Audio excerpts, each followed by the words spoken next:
5장 1절부터 16절까지 말씀 우리 한 절씩 교독하도록 하겠습니다.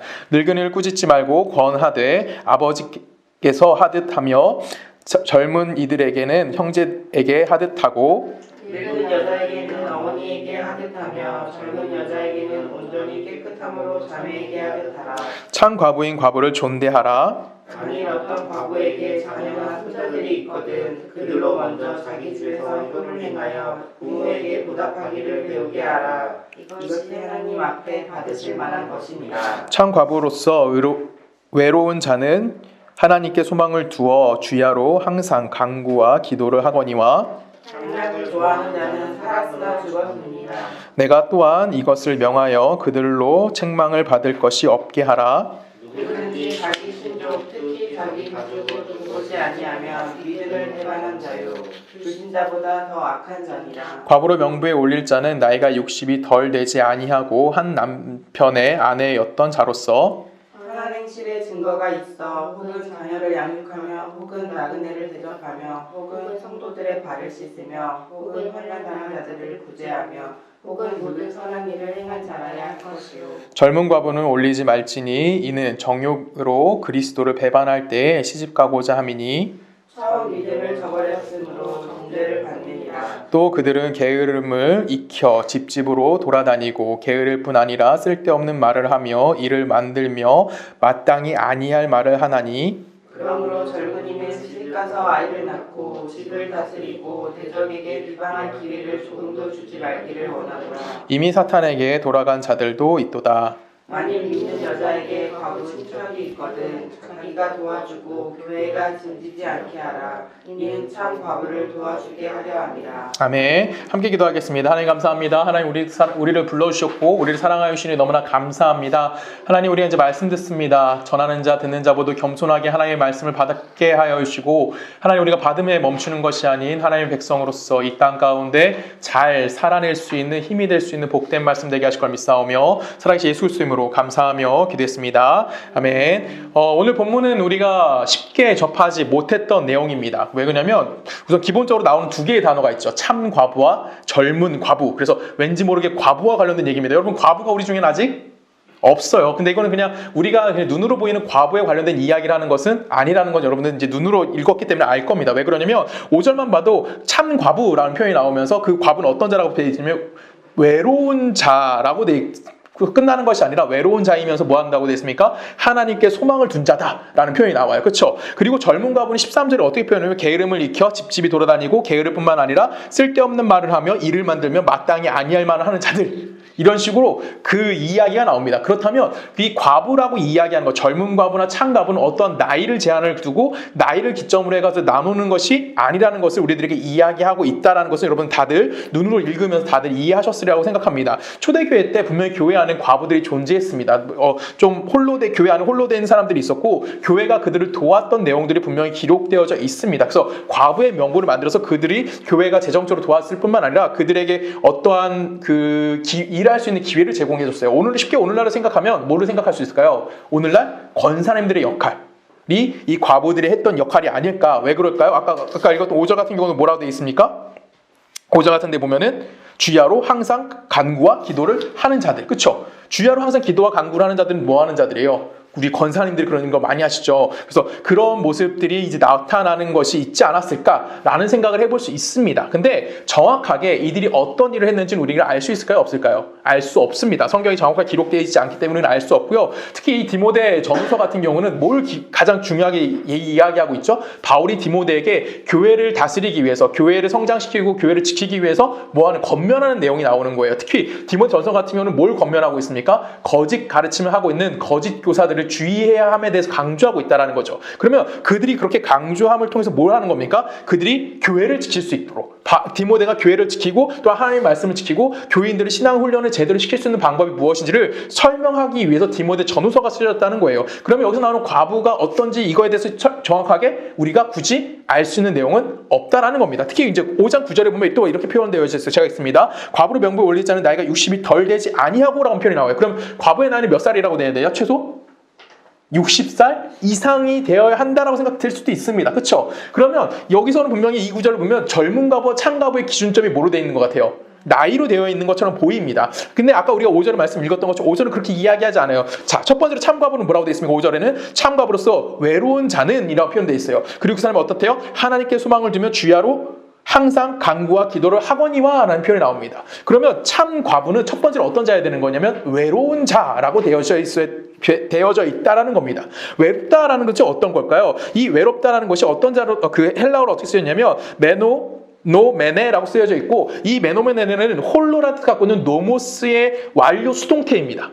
그러면 내가 스스로 뭐가 된 거예요? 외로워져야지 하고 내가 혼자 히키코모리처럼 살아가는 것이 아니라 이 사람은 어떻게 된 거예요? 내 주변에 자동적으로 사람들이 끊어져 나간 거예요. 남편이 죽었든지 아니면 자녀가 있던지 없던지 자녀가 사라진 어떤 상태가 된 상태. 그러니까 내가 스스로 뭐 한 거예요? 외로워지겠다 선택한 것이 아니라 내가 끌려 어떻게 살아나가다 보니까 외로운 자의 자리에 내려갈 수밖에 없게 된, 세상에 홀로 남겨질 수밖에 없게 된 사람에 대해서 이야기하는 겁니다. 즉 자기를 돌봐줄 사람이 있다는 얘기예요? 없다는 얘기예요? 없는 거예요. 가족도 존재하지 않고 친척도 존재하지 않는 상태에 이른 자가 누구라고 얘기하냐면 과부다. 특히 그 과부는 어떤 과부예요? 참 과부다라고 이야기하고 있다라는 거예요. 근데 여기서 딱 보면은 외로운 자라는 표현이 그냥 주변에 사람이 없다는 자랑 관련된 이야기를 하는 걸까요? 성경이 외롭다라는 표현이 또 하나 등장한 것이 어디냐면 마태복음 5장 2절입니다. 마태복음 5장 2절은 마태복음 5장 같은 경우는 산상수훈의 시작점이에요. 그 가장 처음에 뭐가 나타나면 팔복이 나타납니다. 여러분 가장 첫 번째 팔복이 뭐죠? 첫 번째 팔복?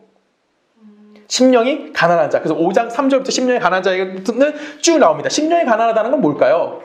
외롭다는 얘기예요. 심령이 가난하다는 것은 내가 어떤 정말 그 뭐라 그랬죠? 돈이 없어 가난한 이것이 아니라 내가 외롭게 뭐 하는 겁니까? 하나님만 바라보는 삶을 살겠다는 겁니다. 세상에 그 어떤 것도 나에게 만족감을 줄 수 없기 때문에 난 누구만 바라보고 살겠다는 거예요? 하나님만 바라보고 살겠다라고 이야기하는 거고, 그 심령이 가난한 자에게 내려주는 복이 뭐냐면 천국이 저희 것입니다 라고 5장 3절이 나오거든요. 마태복음. 그러면 천국을 소망하고 있다는 거죠. 그럼 심령이 가난한 건 결론적으로 내가 세상의 기준이 있다 없다? 세상의 기준이 없이 난 어디에만 관심이 있다는 겁니까? 하나님 나라, 하나님에게만 관심이 있고 하나님으로부터만 내가 뭐 할 수 있다는 겁니까? 채워질 수 있는 만족감을 누릴 수 있다라고 이야기하는 거예요. 그래서 여기서 외로운 자라고 이야기하는 것은 외부로, 그러니까 겉으로 드러나는 것이 외로운 것이 아니라 뭐가 외로운 자인 겁니까? 영적인 외로움을 가지고 있는 자. 쉽게 말하면 영적으로 누구만 의지하는 자?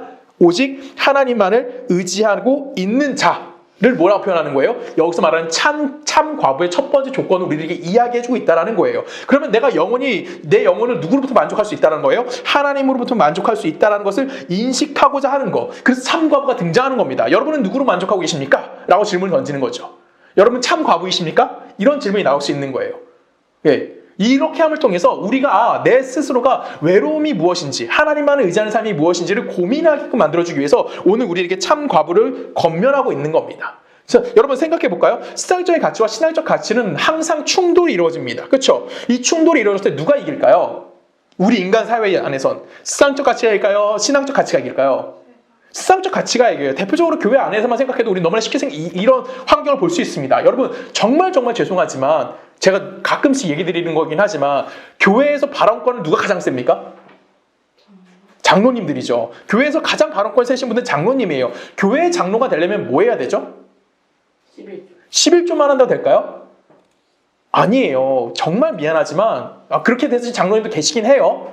근데 보통은 11조가 양이 많아야 돼요. 그래서 교회의 재정에 어떠한 일부분에 도움이 되시는 분들이 장로님으로 선택되어져요. 우리 교회는 조그맣기 때문에 그런 의리는 없어요. 우리는 그냥 제가 나중에 다 장로 시킬 거라기 때문에 그런 걱정 안 하셔도 다 장로님 시킬 거예요. 우리 교단 여자 장로님이 계시기 때문에 다 장로님이랑 부를 거야. 근데 중요한 건 뭐냐면, 중요한 건 아니죠. 그냥 일반적인 교회를 생각할게요. 일반적인 교회에서 내가 한 달에 10만 원씩 11조 하는 사람은 장로가 될 수? 힘들어요. 따로 얘기하지 않을게요. 근데 힘듭니다. 그러면 뭐가 교회의 발언권을 갖게 되는 거냐면 세상적인 가치가 교회 안에서도 그의 발언권을 가지고 있다라는 거예요. 세상의 힘이 교회 안에 들어와서 뭐 하고 있는 거예요? 똑같이 세상의 힘을 그대로 발현하고 있어요. 그러면 우리 속으로 생각할 거예요. 교회는 하나님의 말씀 세워지는 곳인데 왜 세상의 힘이 강력할 수 있지? 세상의 힘이 왜 교회를 움직이지? 라고 우리는 불평불만할 수 있습니다. 근데 여러분 잘 생각하셔야 되는 게 뭐냐면 우리가 예수 그리스도를 믿음을 통해서 바로 우리가 예수 그리스도의 완벽한 자리에 이르나요? 절대 그럴 수 없어요. 우리는 그리스도의 장성한 분량이 충만해지는 데까지, 채워질 때까지 뭐 하는 거예요? 성장해 가는 거예요. 그렇기 때문에 우리는 이 과정 속에서 뭐 하는 겁니까? 끊임없이 세상적인 것과 부딪히고 세상적인 것과 신앙적인 것이 부딪히는 속에서 그 속에서 뭘 깨닫는 겁니까? 하나님의 것이 무엇인지를 알아가고 하나님이 기뻐하시고 하나님이 즐거워하시는 것이 무엇인지를 우리 스스로 인식하고 배워가는 거예요. 그런 걸 통해서 내가 누구 가운데 더 가까워지는 거냐면 예수 그리스도를 닮아가는 삶에 더 가까워질 수 있는 자가 되어지는 거예요. 그렇기 때문에 교회 안에 뭐가 존재할 수밖에 없는 거예요? 세상적 가치가 들어와서 끊임없이 그 섞여서 그 속에서 우리는 뭘 깨닫게 되는 겁니까? 하나님의 가치, 이 세상의 가치가 무엇인지를 이해할 수 있게 되어지는 거예요. 그 이 세상의 가치를 추구하는 자, 교회 안에 들어서 이 세상의 가치를 추구하고 있는 자를 성경에서 누구라고 표현하는 거냐면 오늘 본문에서는 젊은 과부라고 표현되어져 있는 거예요. 이 젊은 과부라는 것은 세상적인 것으로 하나님이 주실 수 있는 것을 대체하는 자들. 그런 자들을 여기서 뭐라고 그러면 젊은 과부라고 하는 거고 오늘 바울은 이 디모데에게 젊은 과부를 경계해야 함에 대해서 이야기하는 겁니다. 왜 그럴까요? 여러분 세상에서 우리가 믿을 만한 것이 존재할까요? 없습니다. 여러분 우리가 세상에서 가장 높게 가치를 두고 있는 건 보통 사랑이라고 표현을 해요. 그렇죠? 사랑은 왜 그러죠? 우리가 흔히 말하죠. 난 너를 영원히 사랑해. 그렇죠? 근데 여러분 정말 내가 죽을 때까지 사랑했다고 칩시다. 진영이가 하은이를 정말 죽을 때까지 사랑했어. 변치 않고 사랑했어. 그렇죠? 변치 않고 사랑한단 말이에요. 근데 문제는 뭐냐면 영원히 사랑할 수 있을까요? 안 돼요. 죽을 때까지 사랑할 수밖에 없는 거예요. 죽고 나면 그 사랑은 사라지래요. 그래서 이 세상의 사랑은 뭐 할 수 없다고 얘기하는 거예요? 영원할 수 없어요. 그래서 사랑은 뭐 하는 겁니까? 변하는 거예요. 달라질 수밖에 없는 거예요. 힘과 권력은 어떻게 될까요? 여러분 아시잖아요. 그렇죠? 로마가 컸어요. 그렇죠? 로마가 무너졌고 중세가 세워졌고 기독교가 힘을 가졌고 이슬람이 힘을 갖게 되고 힘과 권세는 뭐 하게 돼요? 끊임없이 변화가 이루어질 수밖에 없어요. 제가 건강하다고 칩시다 여러분. 근데 제가 병원 시설에 앉을까요? 아니에요. 어느 날 갑자기 제가 병원에 실려갈 수도 있게 되는 거예요. 아무리 건강하다고 할지라도 그 사람은 아플 수밖에 없어요. 돈이 여러분의 행복 주는 거 맞습니다. 그렇죠? 저도 돈이 많았으면 좋겠어요. 솔직한 심정이에요. 이건 뭐 우리 부정할 수 없잖아. 여유롭게 살았으면 좋겠어. 근데 내가 정말 돈을 많이 갖고 있다고 할지라도 그 끝은 어떻게 될까요? 허망할 수밖에 없어요. 그렇죠? 돈이 우리의 모든 걸 해결해 주지 못한다는 것을 이해할 수밖에 없기 때문에 그런 거예요. 그렇죠? 이처럼 세상의 것들은 우리에게 잠깐의 행복을 줄 수는 있습니다. 하지만 그 잠깐의 행복 때문에 우리는 뭐 하는 거예요? 더 큰 갈증을 행복에 대한 갈증을 느낄 수밖에 없게 되어진다라는 거예요. 왜 그러냐면 그 세상의 것들을 가지고 우리의 영혼에 만족을 줄 수 없는 거고요. 우리의 영혼에 만족을 줄 수 없기 때문에 우리는 뭐 하는 겁니까? 끊임없이 그 만족을 찾아가는 과정을 가질 수밖에 없는 거예요. 가장 대표적인 게 뭘까요? 다른 사람을 짓밟고 그 사람 위에 쓰는 거예요. 내가 저 사람과 비교했을 때 저 사람보다 조금 더 나아라는 생각을 갖게 되는 거. 그것이 우리에게 뭘 주는 겁니까? 그나마 만족을 주는 거예요. 그 대표적인 사람이 누군데요? 바로 옆에 있는 사람들보다 내가 조금 더 나은 삶을 살고 싶은 겁니다. 여러분과 이재용 비교하십니까? 비교하지 않아요. 우리는. 그렇죠? 이재용이 뭘 타고 다니고 뭘 먹고 다니는지 우리는 관심도 없어. 근데 조성은이 뭘 먹고 조성은이 뭘 타고 다니는지는 관심 생기는 거예요. 조성은이 어느 집에 사는지 관심 생기는 거예요. 목사님들 사이에서도 제가 어느 교회로 담임으로 갔대 관심 생길까 안 생길까? 생기는 거예요. 왜 그럴까요? 우리는 그 사람들과 비교하는 거예요. 비교함을 통해서 내가 저 사람보다 좀 더 나은 삶을 살기를 원하는 거죠. 그래서 우리는 고통받는 사람들을 바라봅니다. 그리고 아픈 사람들을 바라보고요. 사회적 신분이 나보다 좀 못한 사람들, 쉽게 말하면 공경에 빠진 사람들을 바라보면서 내가 저 사람들보다 뭐하다? 조금 더 나은 삶을 살고 있구나. 나는 저 사람들보다 뭐한 거야? 가진 것이 많기 때문에 행복할 거야 라고 생각을 하게 되는 거예요. 이 행복은 소극적인 행복인 거고요. 매우 부정적인 행복일 수밖에 없다라는 겁니다. 그래서 이런 말이 나온 것 같아요. 무슨 말이죠? 여러분 인생을 살아가면서 여러분 주위에 꼭 지인이 필요해요. 무슨 직업이 필요합니까? 어떤 직업을 갖고 있는 사람들이 필요할까? 지인 중에? 대표적으로 의사. 그쵸? 또 한 사람, 또 한 직군, 법조인, 그쵸? 의사와 의료인과 법조인이 내 주변에 항상 있어야 된다고 이야기해요. 왜 그렇죠? 아플 때 의료인이 있으면 내가 정말 아파가지고 내가 이제 치료를 연대에서 받았으니까 연대로 칠게요. 예를 들어서 연대 아는 의사가 있어. 그러면 내가 아플 때 좀 더 빠르게 그쵸? 병원에 진료받을 수 있는 순번이 나에게 돌아와요. 대형병원에 갈 수 있는, 좀 더 빠르게 갈 수 있는. 그렇죠? 그렇기 때문에 의사가 꼭 필요하다고 이야기해요. 아니면 정말 간호사가 필요하고 병원의 직원이라도 알아야 된다고 이야기해요. 그렇죠? 그런 걸 통해서 내가 좀 더 편안한 삶을 살고 싶어 하는 거. 또 법조인은 왜 그럴까요? 내가 뭔가 문제가 발생했어. 그때 뭐 하는 거죠? 내가 최대한 손해보지 않기 위해서 누가 필요한 거예요? 그런 사람들이 필요한 거예요. 이런 세상적인 통념에서 우리는 뭐 할 수밖에 없는 거예요? 우리가 출세하고자 원하는 거죠. 그렇죠. 이 세상적 통념은 내가 좀 더 나은 사람이 됨을 통해서 뭐 하는 거예요? 남에게 무시당하지 않는 거. 남에게 어떤 어떤 일이 생겼을 때 그냥 내가 그 일을 좀 더 쉽게 해결할 수 있기를 원하는 거. 이걸 우리 뭐라고 표현하죠? 양육, 강식이라고 표현해요. 그렇죠? 약한 자를 내가 밟고 일어서는 거. 그들 위에 내가 서고자 하는 거. 이거는 이 세상이 변할까요? 안 변할까요? 인간이 사는 생활에서. 저희 부모님 시대 때 약육강식이 존재하지 않았을까요? 존재했죠. 지금은요? 지금 시대도 있어요. 우리 후대는요? 당연히 존재할 수밖에 없는 겁니다. 근데 이런 양육강식이 절대 우리 영혼에 도움이 될까 안 될까요? 도움되지 않는다는 것은 우린 다 알고 있어요. 오히려 이런 양육강식에 빠져있는 우리들은 이 세상에서 만족을 얻을 수 있다라고 착각하게 만드는 겁니다. 그리고 이 양육강식 속에서 우리는 또 뭐 할 수 있어요? 이 세상이 우리에게 정당한 보상을 해줄 수 있을 것이다 라고 생각하고 착각하게 만들어주는 거예요. 그렇다고 여러분 예수 믿는다고 일부러 가난하게 살아야 될까요?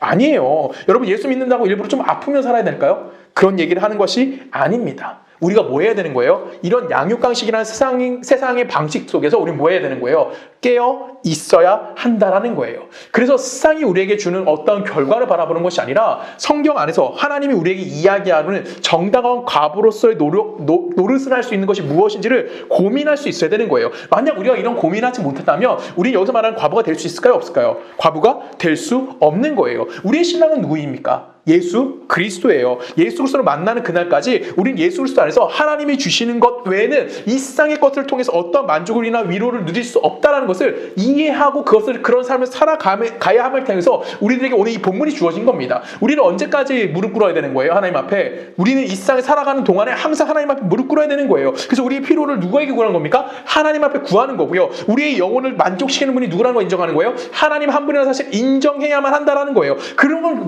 왜 그 인정이 왜 필요합니까? 여러분 누가 부르셨어요? 그쵸? 하나님이 우리를 부르셨기 때문에 그러는 거예요. 우리는 이 세상 속에서 하나님에게 부름 받은 자들이에요. 그래서 나는 그 부름 속에서 뭐 하는 자예요? 하나님의 통치가 무엇이고 하나님의 자비를 베풀어주심이 무엇이고 하나님이 우리에게 주시고자 하는 복이 무엇인지에 대해서 고민하는 존재들이 된 거예요. 그래서 우리는 그 존재로서 인생을 살아가는 거고요. 인생을 살아가기 위해서는 당연히 누구를 알아가야 되는 겁니까? 하나님이라는 존재를 알아가야 하는 거예요. 그것이 누구의 인생인 겁니까? 여기서 말하는 참 과부의 인생인 거고 그 참 과부가 갖고 있는 진정한 의미이다라고 이야기하는 거예요. 그런데 왜 이 참 과부와 젊은 과부가 비교가 이루어질까요? 이걸 고민해 봐야 돼요. 여러분 젊다는 게 무슨 일일까요? 젊다. 여러분 20대 때 지금보다는 좀 젊었던 20대 때 여러분 20대 때 혈기가 왕성했습니까? 지금이 왕성하십니까? 20대 때 왕성하죠. 20대 때 내 의견이 중요했어요? 남의 의견이 중요했어요? 내 의견이 훨씬 더 중요하죠. 내 고집이 훨씬 더 강합니다. 쉽게 말하면 젊다는 것, 성경에서 젊다는 의미는 어떤 의미를 갖고 있는 거냐면 자기 주장이 있다는 의미예요. 여러분 나이가 많아지는 사람들은 자기 주장이 생길까요? 없어질까요? 조금 줄기 시작합니다. 왜 그럴까요? 쉬운 예로 들어볼게요. 여러분 이빨이 튼튼해요. 음식을 잘 씹는다. 이걸 씹는 동안에 사람들이 겁이 없습니다. 왜 겁이 없냐면 치아가 튼튼하기 때문에 그래요. 근데 내가 점점 나이가 들면서 뭐가 되죠? 이빨을 갈기 시작하고 임플란트를 끼기 시작해서 음식 씹는 것이 어려워지기 시작해요. 그러면 그 사람은 뭐가 빠지게 되냐면 자기의 무능력감이 무엇인지를 이해할 수 있어요. 왜? 눈앞에 있는 음식조차 뭐하지 못하기 때문에 씹지 못하기 때문에. 그래서 나는 무능력한 존재라는 것을 이해하게 되고요. 솔직히 이빨이 빠졌다라는 것은 뭐 하는 거예요?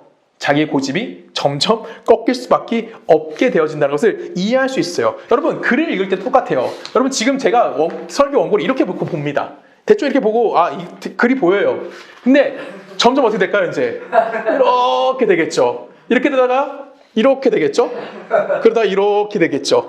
네. 이건 뭐예요? 우리는 이걸 뭐라고 표현합니까? 나이 들었다. 우린 늙었다라고 이야기해요. 그래서 젊다는 의미는 뭐냐면 성경에서 말하는 젊다는 의미는 간단합니다. 자기 주장이 있고 자기 고집이 있고 자기를 무한 신뢰하는 자들 이야기하는 거고요. 자기의 능력에 대해서 확고한 의지를 갖고 있는 자들. 쉽게 말하면 뭐예요? 나의 힘으로 이 세상을 뭐 할 수 있다? 살아갈 수 있다라고 이야기하는 거예요. 그래서 젊은 과부라고 이야기하는 것은 뭐가 되는 걸까요? 내 힘과 내 고집을 갖고 있다라는 거예요. 젊다는 것은. 근데 과부는 또 무슨 의미일까요? 여러분 1세기 때 여자들은 누구에게 속하게 되죠? 남자에게 속하게 되는 거예요. 근데 과부는요? 속할 곳이 있어요? 없어요? 없어요. 여기서 말하는 과부의 의미는 뭐예요? 내가 얼마든지 자유롭고 시간적인 여유를 가지고 있는 자들을 이야기하는 겁니다. 그래서 젊은 과부라는 건 뭐예요? 혈기 왕성하고 자기 고집이 있을 뿐만 아니라 누군가에게 구속되어 있지 않는 자들. 를 이야기하는 거고, 그렇기 때문에 여기서 그냥 단순하게 젊은 과부라고 표현해서 정말 남편을 잃은 어떤 과부만 이야기하는 걸까요? 아니에요. 우리 모두가 어디에 속할 수 있어요? 이 젊은 과부에 속할 수 있는 거예요. 어디로부터? 신앙적인 이야기를 할 때. 여러분 신앙적으로 얘기했을 때 여러분 고집 아직 안 꺾으셨잖아요. 여러분 뭐 하는 사람이에요? 젊은 사람이에요. 여러분 아직 하나님께 완전히 구속되어 계십니까? 아니죠. 여러분 뭐예요? 과부인 거예요. 저 역시 그렇습니다. 지금 성경이 말하는 젊은 과부라는 것은 젊었을 때 남편을 잃은 자에 대해서 이해하는 것이 아니라 내가 뭐 하는 자예요? 내 고집이 있고 내 힘을 의지하고 내가 뭔가 만들어낼 수 있다고 교만한 자들. 근데 그것이 뭐 하는 거예요? 하나님이 구속되어 있지 않고 내 스스로가 막 돌아다니면서 내 걸 막 떠벌리는 자들. 그것이 무엇이냐면 젊은 과부라는 거예요. 우리가 신앙이 아직 성장하지 않아서 열매를 맺지 못했어요. 그래서 내 주장이 아주 강한 거고요. 그 주장대로 뭐 하는 거예요? 살아가는 자들. 시간도 있고 돈도 있고요. 내가 뭐든지 할 수 있는 거예요. 뭘 먹든지 소화를 다 시킬 수 있는 건강한 힘을 갖고 있는 거죠. 그런 자들이 뭐라고 합니까? 이 사람들이라고 이 성경에서 경계하고 있는 젊은 과부들의 모습이라고 이야기하는 거예요. 이들은 어떤 자들입니까? 13절에 보면 이렇게 표현해요. 또 그들은, 여기서 말하는 그들은 젊은 과부들이에요. 게으름을 익혀 집집으로 돌아다니고 게으를 뿐만 아니라 쓸데없는 말을 하며 일을 만들며 마땅히 아니할 말을 하나니라고 표현됩니다. 여러분 젊은 과부가 첫 번째로 뭘 익힌다고 표현합니까?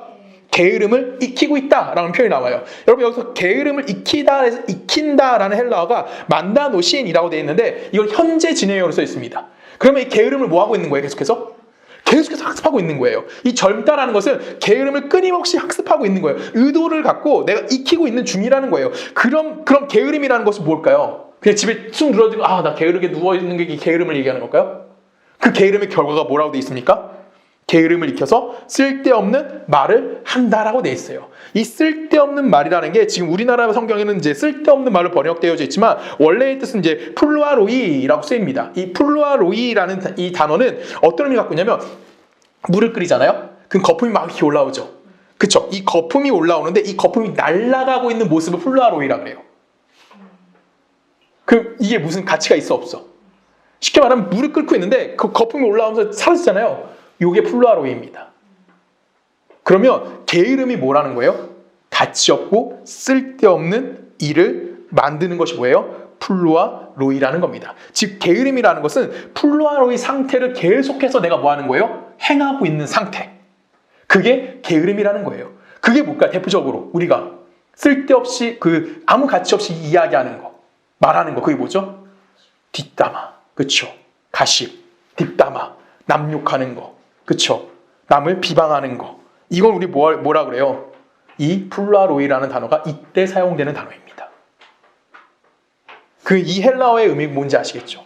그냥 단순하게 뭐 하는 거예요? 내가 그냥 아무런 가치 없이 그냥 집에 누워있는 상태를 이야기하는 것이 아니라 내가 뭐 하는 거예요? 남을 비판할 때나 아니면 남의 뒷담화를 할 때 뭐 하는 겁니까? 그걸 하는 거예요. 여러분 근데 사람들이 왜 남을 뒷담화하죠?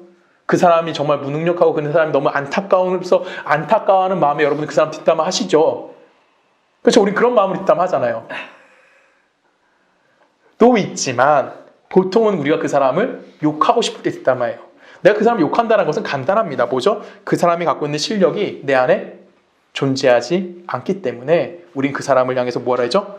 비판하거나 뒷담화를 할 때가 가끔, 그렇죠? 아주 가끔 있어요. 제가 보이차를 파는 일을 하고 있어요. 여러분 다 알다시피 보이차를 열심히 팔지 못하고 있어요. 요즘에 보이차 항상 열심히 하고 있습니다. 근데 여러분 제가 보이차 파는데 가끔 이런 손님들이 와요. 딱 차를 한 잔 마시면서 이 차는 좀 습기가 많이 찬 차 같은데요? 딱 마시면서 이 차는 굉장히 건강하고 약간 뭐 이런 느낌이 있는 차인데 막 이렇게 얘기해요. 그럼 그 사람이 보이차를 잘하는 사람일까요? 모르는 사람일까요? 제가 느낄 때는 잘 아는 사람처럼 보이잖아. 차 한 잔 마시고 그렇게 얘기하니까. 그럼 보이차에 관련된 이야기를 여러 가지를 합니다. 그럼 그 사람이 그 사람의 실력이 드러날까 안 드러날까요? 드러나게 돼요. 보통 그렇게 얘기하는 사람 중에 90% 정도는 다 보이차를 몰라. 정말 보이차가 뭔지를 모르는데 그렇게 이야기하는 사람들이 많아요. 그 사람이 실력을 감추기 위해서 뭐 하는 거예요? 그쵸? 그런 아는 척을 한다라는 거예요. 수박 겉핥기 입도되지 않는 걸 갖고 왜 그들이 그렇게 드러낼까요? 이유는 간단한 거예요. 내가 좀 더 나아 보이고 싶고요. 내가 좀 더 지식 있는 자인처럼 보이고 싶어서 내가 너보다는 뭐한 자야? 나은 사람이라는 것을 드러내고자 하는 우리 안에 있는 뭘까요? 욕심이라는 겁니다. 이게 뭐예요? 우리의 실력 없는 우리의 모습이라고 이야기하는 거예요. 여러분 우리는 우리 안에서 선한 것을 만들어내거나 거룩한 것을 만들어낼 수 있습니까? 없어요. 우리 안에 선을 만들어내거나 거룩을 만들어낼 수 있는 공장은 존재하지 않습니다. 우리 안에 무슨 공장만 있을까요? 우리 안에 있는 공장은 죄의 공장밖에 없어요. 그래서 여러분들이 만들어내서 최상품의 물건은 뭐죠? 죄예요. 그것이 인간의 모습인 겁니다. 오늘 본문적으로 이야기하면 쓸데없는 소리를 하는 거고요. 남을 비판하는 거고요. 남을 폄훼하는 모습이라는 거예요. 여러분, 폄훼한다는 게 뭡니까? 남을 비판하고 남을 얕잡게 보고 남을 통해서 문제를 일으키려고 하는 말을 만들어내는 걸 폄훼한다라고 이야기하는 거예요. 이거는 우리가 정답을 말할 때도 드러날 때도 있습니다. 여러분, 내가 정답을 갖고 있어. 근데 그거를 항상 내가 말한다고 그것이 옳은 결과를 만들어내나요? 그렇지 않아요. 만약에 우리 집사람이 저의 얼굴을 보면서 야, 조성은 너 겁나 못생겼어. 팩트죠. 라고 해요. 네, 팩트죠. 네. 조성 너 너무 못생긴 것 같아. 팩트를 날렸습니다. 그럼 제 기분은요? 사실이잖아. 근데 그 얘기를 들었을 때 아무렇지도 않았습니다. 아야. 그러면 예수님이죠. 그렇죠? 그런 사람은 예수님인 거고 분노했을 거예요. 정답을 얘기하지만 그 사람의 기분을 상하게 할 수도 있는 거예요. 또 하나 예를 들어볼까요? 정말 무식하다고 칩시다. 근데 그 사람한테 너 무식하잖아고 얘기해도 돼? 안 돼?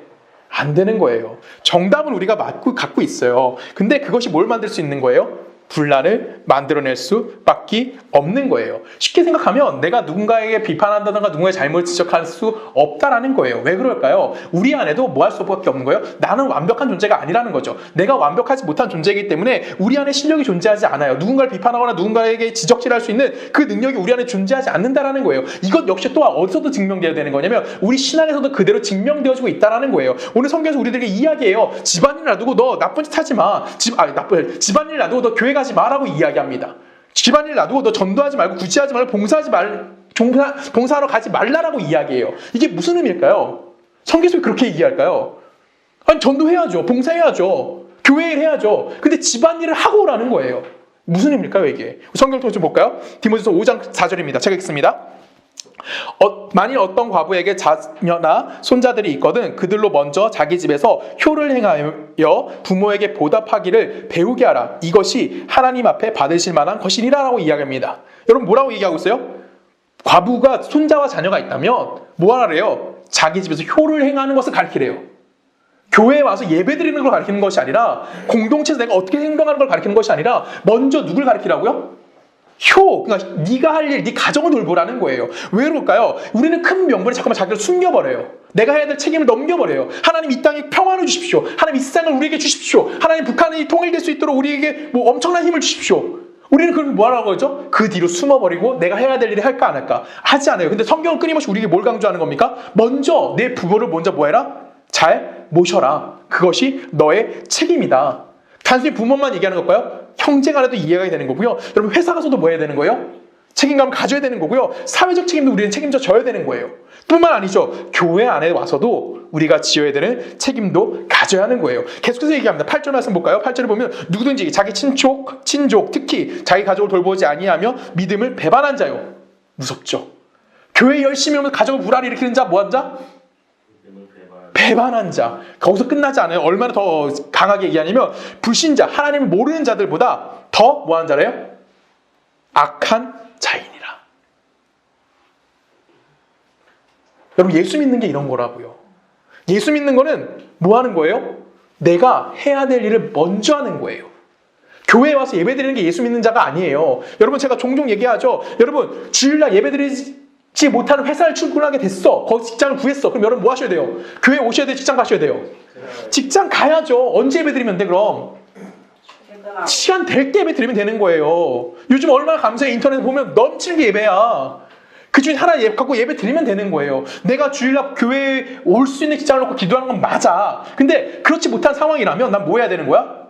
직장에 가서 내가 해야 할 일을 책임을 져야 한다라는 거예요. 우리 옛날부터 나왔던 질문들이 있어요. 여러분, 이건 뭐 남자들에게는 보통 이렇게 질문 나오지 않아요. 여자들에게 이런 질문 많이 나오죠. 네가 제사 드리는 집에 시집 갔어. 근데 갔을 때 여러분 제사에 참여해야 돼요, 말아야 돼요? 하긴 해야 할 것 같아요. 그렇죠. 이게 이제 우리 교회 다니는 사람들이라 이렇게 대답할 수 있지만 일반적인 사람들은 어떡하죠? 안 해요. 화를 내고 그 제삿날 가지도 않아요, 시집에게. 그리고 남편을 마치 뭘로 미끄러죠? 사탄처럼 대해요. 네가 감히 나에게 내가 영원한 하나님을 믿고 유일하신 신을 믿고 있는데 내가 감히 내가 너 진짜 막 이러면서 집안에 뭘 일으키는 거예요? 분란을 일으키는 거죠. 근데 저는 그럴 바엔 가서 뭐 해라? 제사 드리는 것에 도와주라는 거예요. 네가 며느리로서 네가 그 집의 한 식구로서 지켜야 될 뭘 지켜라? 책임을 지켜야 되는 거예요. 그렇게 나쁘게 몰아가는 것이 아니라 가서 부모에게 뭐 해라고요? 순종해야 하는 거예요. 그리고 그것을 마치고 다시 집에 와서 뭐 하면 되는 거예요? 내 신앙을 내가 지키는 거예요. 굳이 내가 예수 믿는다고 티낼 필요가 있을까요? 굳이 내가 교회 다닌다고 신앙생활 한다고 뭔가 내가 드러내야 될 것을 드러내야 될까요? 내가 그렇게 하는 것은 뭐 하는 거예요? 남을 폄훼하는 모습이라는 겁니다. 쉽게 말하면 내가 그 신앙을 지킬 수 있는 뭐가 없다라는 거야. 실력이 없다는 것을 스스로 뭐 하는 거예요? 증명해내는 거예요. 그것이 실력이 없으면 무엇밖에 남지 않아요? 티만 내는 거죠. 그것이 우리 지금 젊은 과부를 통해서 우리들이 권면하는 내용입니다. 16절도 동일하게 나옵니다. 16절을 보면 이렇게 표현합니다. 만일 믿는 여자에게 과부 친척이 있거든 자기가 도와주고 교회가 짐지지 않게 하라. 이는 참 과부를 도와주게 하려 함이라 라고 이야기합니다. 신앙생활에서 뭐부터 책임지라는 거예요? 네 가족부터 챙기라는 거예요. 먼저 뭐부터 챙겨야 돼? 나부터 챙기고 그 다음에 네 가족을 챙기고 네 이웃을 챙김을 통해서 네가 그들 앞에서 뭘 직면하는 겁니까? 예수 믿는 자라는 것을 예수의 제자라는 것을 그들 앞에서 증명해내야 한다는 겁니다. 일상에서는 일상의 안에는 우리가 소망을 할 수 있는 것이 존재하지 않고요. 일상의 것을 우리는 만족할 수 없다는 건 우리 이미 다 알고 있는 자들입니다. 우리의 만족은 어디에 있습니까? 예수 그리스도 안에 있는 거고요. 하나님의 약속하심 안에 있는 거고요. 우리는 그 하나님의 약속하심 안에서 하나님 부르심 안에서 어떤 자들이에요? 하나님의 거룩함으로 채워져 가는 자들이에요. 그래서 우리는 그 거룩함을 갖고 있는 자들이기 때문에 이 세상 뭘 드러내는 거? 남다름을 증명하는 겁니다. 뭐가 남다른 거예요? 세상에서 해야 되고 세상에서 방법이 아니라 우리는 하나님을 믿고 하나님의 방법대로 뭐 하고 있다는 걸 증명하는 거야? 이 세상을 살아가고 있다는 것을 증명하는 거예요. 그래서 우리는 뭐가 필요한 거냐면 신앙적 양심이 필요한 거고요. 신앙적 윤리가 필요한 거고요. 신앙적 인격이 필요한 거고요. 신앙적 성품을 갖고 있어야 한다는 거예요. 이 신앙적이라는 것은 뭘 의미하는 겁니까? 세상이 말하는 것보다 좀 더 훌륭한. 이해가시죠? 세상에서 말하는 양심이 여기라면 여러분의 양심은 어디 있어야 돼요? 신앙적 양심은 그것보다 더 위에 있어야 한다라는 것이 바로 우리가 예수 믿는 우리들의 책임이라는 겁니다. 이것이 자기 자신에게 최우선 되어져야 하는 거고요. 그 다음에 가족이고요. 그것이 만나는 이들이고요. 나와 관계된 모든 자들에게 이 내가 갖고 있는 신앙적인 것이 증명되어져야 한다는 것이 오늘 본문의 핵심 내용입니다. 여러분, 한국교회의 특징은 운동력이라고 저는 생각해요. 한국교회는 교회에 들어갔어요. 그럼 뭐 해야 돼요? 무언가를 해야 해요. 그렇죠? 봉사라든 뭐라든 해야 돼요. 내가 교회가 가만히 있으면 그 사람은 신앙이 좋다 나쁘다? 나쁘다라고 하죠. 근데 교회 가서 뭔가 엄청난 업적을 남겼어. 그럼 그 사람이 신앙이 못하고 하죠? 좋다라고 평가되어져요. 근데 여러분, 신앙은 내가 무언가를 함을 통해서 증명되는 것이 아니라 신앙은 뭐 하는 거죠? 내게 주어진 일에 최선을 다하는 거예요. 왜 그러냐면 신앙은 뭐의 싸움이냐면 내가 하나님 말씀 앞에 어떻게 순종하고 있느냐의 싸움을 이야기합니다. 우리 마태복음 한 주씩 교독할까요? 마태복음 7절로 갑니다. 나더러 주여 주여 하는 자마다 다 천국에 들어갈 것이 아니요 다만 하늘에 계신 내 아버지 뜻대로 행하는 자라야 들어가리라. 그날에 많은 사람이 나더러 이르되 주여 주여 우리가 주의 이름으로 선지자 노릇하며 주의 이름으로 귀신을 쫓아내며 주의 이름으로 많은 권능을 행하지 아니하나이까. 그때 내가 그들에게 밝히 말하되 내가 너희를 도무지 알지 못하니 불법을 행하는 자들아 내게서 떠나가라 하리라. 여러분, 22절에 뭐라고 되어 있습니까? 나더러 주여 주여 하는 자가 주여 주여 우리가 주의 이름으로 선지자 노릇했대요. 목사 노릇했다는 거예요. 또한 주의 이름으로 뭐 됐대요? 귀신도 내쫓았대요. 주의 이름으로 많은 권능을 행했대요. 근데 하나님 예수님 뭐라고 표현한다고 이들을? 야, 나 너 몰라. 뭐만 하래요? 21절 마지막에 보면 내 아버지의 뜻대로 행하는 자. 아버지 뜻대로 행하는 건 뭐예요? 내가 어떻게 하나님의 말씀에 순종하느냐. 이것이 우리 신앙의 싸움인 거예요. 이 순종의 싸움이라는 것은 내가 목표를 정하고 내가 내용을 정하고 내가 방법을 정하고 것이 아니라는 겁니다. 내가 내 인생의 목표와 내용과 방법은 오직 누구에게만 있다는 겁니까? 하나님에게만 있는 권리이고요. 우리는 그 하나님의 명령과 하나님의 부르심과 그리고 우리가 부름받은 것에 대해서 뭐 하는 자들인 겁니까? 순종하는 자들이라고 성경은 우리들에게 이야기하는 거예요. 그래서 가장 보편적이고 일반적인 신앙의 형태는 내 자신이 하나님 앞에 뭐 하는 겁니까? 순종하는 거죠. 뭐 하는 겁니까? 내가 짊어져야 하는 짐을 지고 예수 그리스도를 따라가야 하는 삶이라는 것을 잊으면 안 되는 거예요. 내가 짊어질 짐이 뭡니까? 겸손이고요. 참다운 순종하는 삶이라는 겁니다. 그 속에서는 어떠한 위인도 존재하지 않고요. 어떠한 영웅도 존재하지 않습니다. 왜 그럴까요? 하나님은 어떠한 위인을 찾지 않으십니다. 하나님 앞에서는 위인도 존재하지 않고요. 하나님 앞에서는 소인도 존재하지 않습니다. 하나님은 우리를 뭘로 만드신 겁니까? 당신의 사람으로 완성되어져 가는 과정 중에 우리를 계속해서 우리와 함께하고 계시는 분이 하나님이라는 거예요. 하나님은 누구만 바라보실까요? 충성된 자냐? 그렇지 않고 너의 욕심을 부리고 있는 자냐?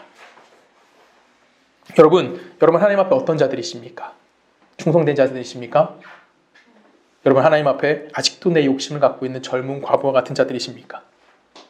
우리가 지금 자신을 평가하고 돌아보셨으면 좋겠습니다. 그리고 내 형편이나 내 처지나 아니면 내 환경이 손해볼 것이 없다는 것을 여러분 이해하셨으면 좋겠어요. 왜요? 하나님께서 지금 우리에게 뭐 하시는 겁니까? 오늘이라는 시간을 허락하신 거고 이 시간 속에서 우리는 뭐 하는 거죠? 하나님 앞에 순종하는 삶을 사는 자들이에요.